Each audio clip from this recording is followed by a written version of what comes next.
Generosity and giving have been a part of human culture for centuries.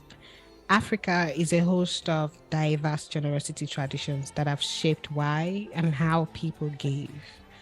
Many of these traditions are rooted in religious beliefs, cultural values, and societal norms.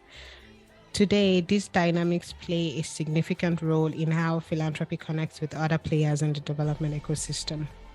This episode takes us on a journey of reflection, highlighting some differences and connections across various giving traditions and how they continue to shape the narrative and place of philanthropy in Africa. Welcome to the Ubuntu Giving Podcast.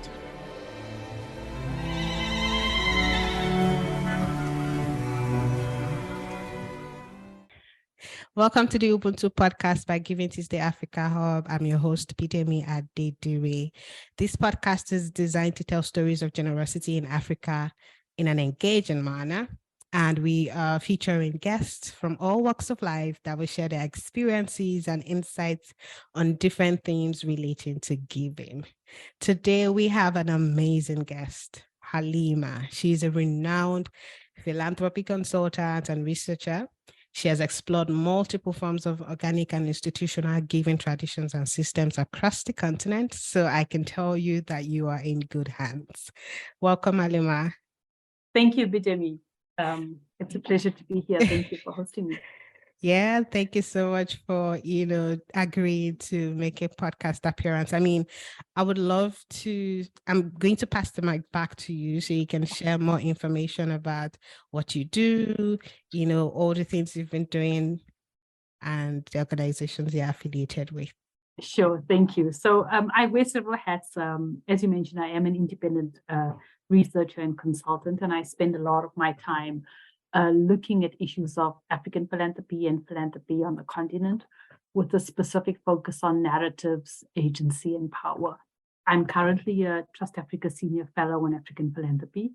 I'm also a research associate at the Center for African Philanthropy and Social Investment, and I'm affiliated to both the Philanthropy for Social Justice and Peace Working Group, as well as a member of the Alliance Editorial Board and the ICNL Advisory Committee. So I have different, fingers in different spaces, which is great because it helps to link and connect and helps to give kind of an overview on the space and what's happening. Right. Thank you so much, Halima, for giving us such a clear description. And, I'm really looking forward to how this session pans out. But before we go into the agenda of today, we would like to do a fun exercise with you. This is something that we are going to be doing with all of our guests on any of our podcast episode. So they have 4 questions, but I'm just going to pick 2. The first one would be, what does generosity mean to you? I would love to hear, your definition of generosity. And then for the other questions, I'm actually going to allow you to pick one out of who is the most generous person you've met and what act of generosity have you received that you've never forgotten? So let's start from the top. What does generosity mean to you? Generosity means giving, and giving can take many forms. It's giving of the self, giving of time, giving of assets, giving of money, but just really it's about giving of the self, and I think that's where it starts. We always talk about, in the Northern discourse, we talk about philanthropy as love of humanity, and we talk about Ubuntu, and we talk about I am because you are, and we talk about all of these notions of solidarity. And so for me, generosity really links on the African continent, and to me personally, to issues of solidarity and our collective humanity.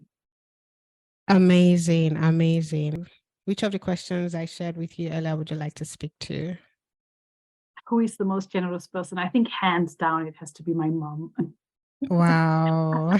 I grew up in a family. I grew up in a family, and both my parents actually, where giving was just an everyday part of life. Wow. We'd often have people we didn't know staying at our house for weeks and months. My dad would be out at all hours of the day or the night, helping people, doing things, getting someone out of jail, taking someone to the hospital, Wow. helping refugees who were coming in. when my dad passed, for years after, we had people coming to tell us about things that he did that we never knew about. My mom's just, our house is an open door. People walk in and out whenever they need anything, from a meal to a place to stay, to advice, to just some solace and comfort. And she really is the most giving person I know. She lives her life in service of others, and that has been so inspiring to me. But it's also been so influential in how I think about giving and what we mean by philanthropy. And it's not that she doesn't do the other philanthropic stuff. So she donates money, she donates assets, she does all of that. But Wow. the giving of herself, I think, has been the biggest thing that I have learned from her. I mean, it makes sense that you are in the development sector. It makes sense that you're such a big part of philanthropy in Africa. This is amazing. And it's also surprising how most of the people we've asked this question always say their mom is the most generous person they've met. It's really beautiful to hear all of these stories. Okay, so moving forward now, let's dive into the agenda of the day. Let's talk about giving traditions in Africa. Can you share with us what some common giving traditions are and how they've evolved? Sure. I mentioned earlier about Ubuntu as an overall phase, but African giving systems are both simple and nuanced, as we can see in some of the terminology I'll talk about. Africa is characterized by both commonality as well as heterogeneity. So there are definitely traditions and practices that share common characteristics, but there are also very specific traditions that are a culmination of historical, social, religious, cultural contexts that are informed by movements of people across space of time, that are informed by so many different kinds of elements. Before we get to the traditions, we must look at the notion of giving in Africa. So terms like Ubuntu, Rubachiro, Unsendo, they're all linked to the idea of collective humanity. Terms like Undungu, Ujama, Teranga, they're all linked to notions of brotherhood or support. Terms like Farkifaya, Kusadiana, linked to notions of duty to support each other. So there's a huge range of terms across the African continent that talk about this notion of solidarity, notion of duty, notion of reciprocity, this notion of collective humanity. And then within these, we see a range of actions that share both similar characteristics, but also have their own nuanced expressions. So for example, when people pool labor in the agricultural season or for construction, in some places it's called Aro, in some Mrimo, in some Ilimo, depending on where you are. In Ilimo, the food and drink is also provided during that space, during that action.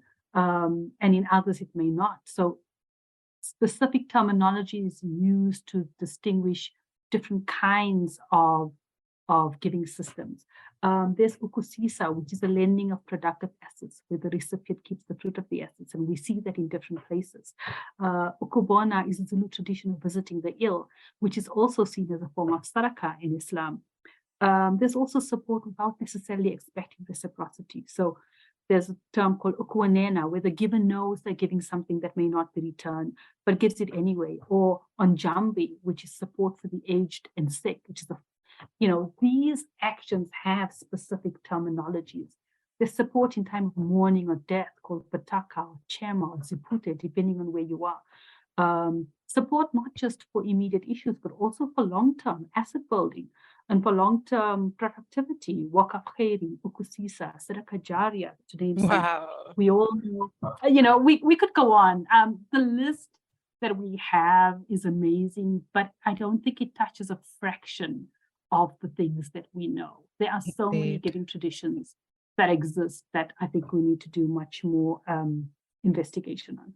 Indeed. I mean, I wish there's a book that one could read that has like in-depth definitions and descriptions of all of these traditions across different countries. So there are some traditions, for example, I'm in Nigeria, I'm from Nigeria, that feels now that I'm in the development sector, they feel a lot more like giving traditions. For example, the Omoko culture, where a young mother, right, someone who has just given birth is giving all the care and help she can get, and postpartum care, which is amazing. Yes.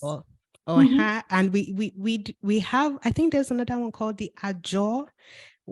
It's kind of like a collective pause that helps people to get funding in time, and then people kind of get the funds that they need when it's their turn. I mean, so many examples that I can talk about. And I currently, in my family, where I'm from, like my very small village in Nigeria, if someone dies, say an elderly person, I think everyone home and abroad, they get the news, and without even being asked or being told, we kind of just contribute in some way, money, food, everything that we can think of, or things that we're able to give. We just put all those things together to make the burial ceremony really, really, right. So now I'm realizing that these are giving traditions as well. I just wish that there is more spotlight on these traditions, because even to our villages, to very little parts and corners of the world in Africa, these traditions are being seen on a daily. I want to ask, how does these different values and beliefs, how do they shape our daily giving practices in Africa? So I think a lot of our African giving, and I said there's commonality, but there's also heterogeneity. But a lot of the values around organic African giving are rooted in, well, a lot of the practices of African giving are rooted in values of solidarity, of collective humanity, of reciprocity. And those shape how giving is not just, it's not transactional. How giving is not just something that happens when you have access. It's about something that gets done as a part of your everyday life.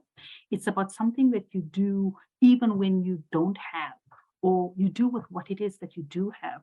I think some of these values are about, there are conversations around obligation and, giving as a tax, but I think there are also really, really important conversations about giving as solidarity, and how giving is a form of identity and collective identity, and how giving is used to maintain cohesion. So I think in many, many places we see giving traditions and behaviors that are reciprocal in nature, but also are not reciprocal in nature. And I think we can't just generalize, though reciprocity is a very important part, but reciprocity is also a factor in institutionalized giving, and the notions that reciprocity, the idea of reciprocity should make something be excluded from a giving framing is really, really problematic. So I'm kind of taking notes because you've shared a lot of I mean, I'm hearing terms like collective identity, solidarity.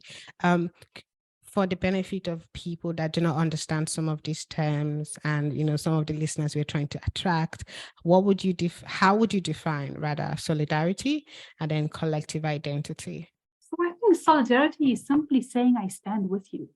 If we want to simplify it, is I am with you, I am where you are. I will help with what you need. And what people can give differs at different points in time. But there are practices and traditions in African society. So when people get together and pool their labor to plow the land of someone who is old or who is sick, they're standing in solidarity with the person they know cannot do, but they cannot allow their neighbor to go hungry while they are fine, or the neighbor's land to be, unplowed while they are okay. And so it's a notion of saying we're in this together. And that links to, our collective identity. We're here as a community. Giving in Africa is very kinship related, very community based as a start. It's not the only kinds of giving that happens, but a lot of organic giving is very kinship based. And it's about this notion of Ubuntu. I am because you are. I see myself together with you. My progress and your progress are intertwined. My liberation and your liberation is intertwined.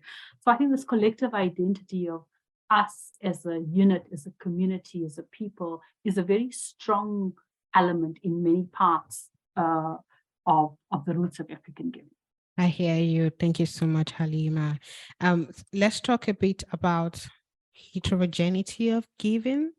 I don't know if I'm pronouncing that word right. So yes, could you give us the definition, just as you've simplified collective identity and solidarity, and then we delve deep into the heterogeneity of African giving?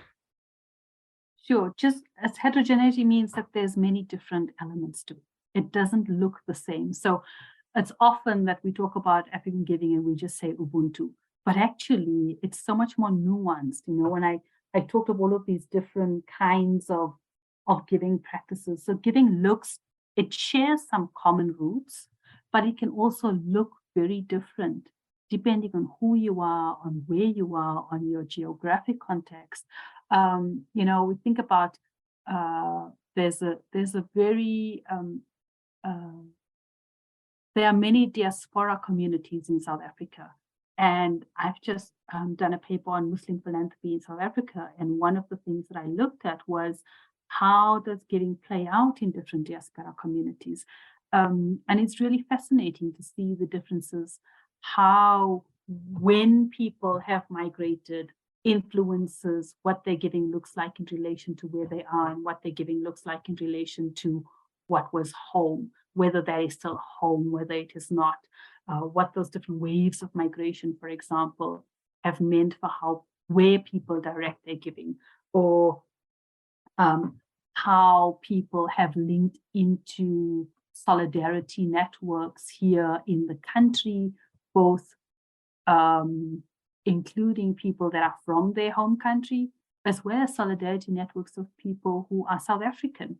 And different people have found different kinds of connections and give differently based on how they locate themselves, based on their positioning. I think we should not make the mistake of saying, oh, it's African giving and it's just African giving. There's so much of nuance and richness to the different types and traditions of African giving. And I think if we have to open up the lens for how we understand philanthropy, because we've tended to look at philanthropy from a very northern lens. Giving is top-down, professionalized, money, rich to poor.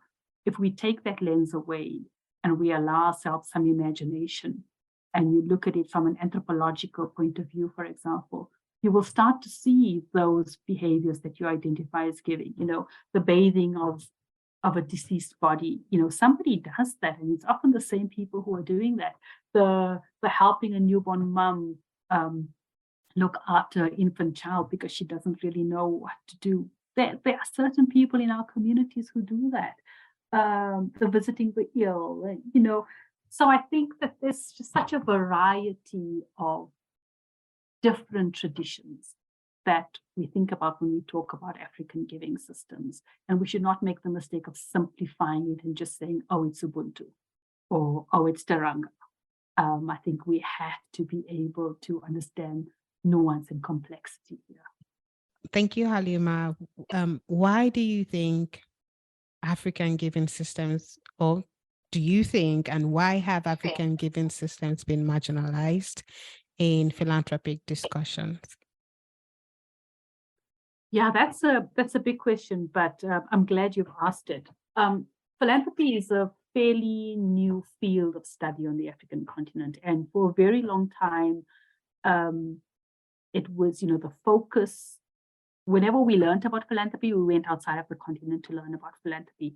Whenever we read knowledge on philanthropy, we looked for people outside the continent who wrote that, who developed that knowledge. Whenever we wanted to set up systems, we looked at what was happening in the global north.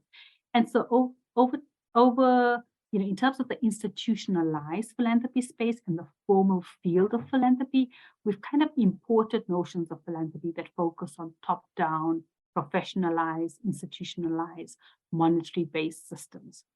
This is the dominant philanthropy narrative in the global north, but it's not our dominant practice. And over the last 15 to 20 years, we've started to see significant knowledge building and advocacy, trying to develop a deeper understanding of African philanthropy narratives. Now, there's been a lot, there's been publications, there have been advocacy, there has been conferences, there's been a lot of work that has been done by a core group of people on this. But despite this work, I think that the reason why this narrative is still marginalized is because there are fundamental tensions and differences with the existing dominant narrative of philanthropy. And I'll talk to some of them. One is the degree of separation. The dominant narrative of philanthropy talks about giving as giving to a stranger. So you get these global surveys that measure how giving a country is based on, one of the questions they ask is how many times have you given to a stranger? But on the African continent, that is not the question, because we are socialized to give to those closest to us first. Our family members, our neighbors, our community members, those that we have relationships of kinship with. And so we give, and we have extended family members. The notion of family in Africa is very different to the notion of family in the United States, for example.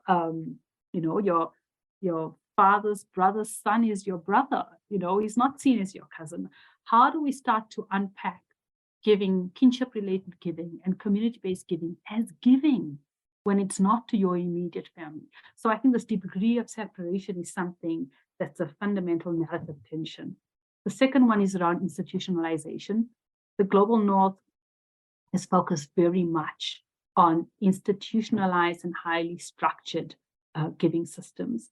And in Africa, we do have both individual and associational fora. We have loosely organized and highly structured, but they're not always legally constituted. They may be strategic, they may be organized, but they may not be legally constituted. And so they're not recognized as institutions, even though they are de facto institutions. And on the African continent, money is just one part of our giving systems. But should all of our giving be equated to money, I think is a very big question. So we express our giving in different ways, and we can't use monetary measurements to express those. And so there's a big tension there. Religious giving, for example, religious giving is significant driver and motivator on this continent, both to religious organizations, but also to religiously inspired development organizations. And I think those get left out of the conversation because they simply get lumped in with missionary kind of work. But those organizations are really recognized as philanthropic organizations, even on the continent. Another important thing is this issue of reciprocity, which I mentioned earlier. African giving is steeped in notions of reciprocity and mutual support. But in the Northern discourse, reciprocity is seen as being as fundamental odds with altruism. But reciprocity is very, very prevalent in the global North. When you give and you get a tax break, there's a reciprocal benefit. When you give to a university and your name goes on a building, there's a reciprocal benefit. When you do corporate social investment and you get marketing kudos, there's a reciprocal benefit. So I think we have to start to talk to those double standards about how these kinds of issues are used to marginalize and make African giving systems lesser than. There are many others. How do we understand remittances? People just, in the Northern framing, remittances are just assumed to be remittances to immediate family, but remittances themselves are complex and used for many different things. So I think that there are some fundamental tensions between what the Northern narrative sees as the core elements of philanthropy, and those are very different to our narrative. And part of what I've been advocating is not only that we need to amplify our African narratives of giving, but that we need a new global narrative of giving, because there are other cultures across the world that are rooted in notions of collective humanity. You can find them in Indonesia, you can find them in India, you can find them in Latin America. And so I do really think that we need to not just be talking about advancing African narratives of giving, but really about advancing a new global definition that's rooted in multiple geography. Absolutely, a new global definition, because I was just about to ask that, the fact that some of our current structures do not feel or look like that of the global north, does that take away the legitimacy of our giving? And is there a way we could create our own structure, something that feels like us, that is easy to understand, and strengthen African philanthropy as it is? How can we begin to own our own stories and cultures of giving? Where do we start from in shifting these narratives? I think the first thing is to recognize that we already have our own structures. They've been there for an age-old time. And yes, as the world moves, we are developing new ones as well, but many of the old ones still remain. And I think there's this tendency to want to formalize and organize and professionalize organic systems, which is very, very dangerous because we risk destroying them. And so I do think that the starting point is by not trying to turn everything into what a Northern philanthropic institution looks like. Why should that be our goal?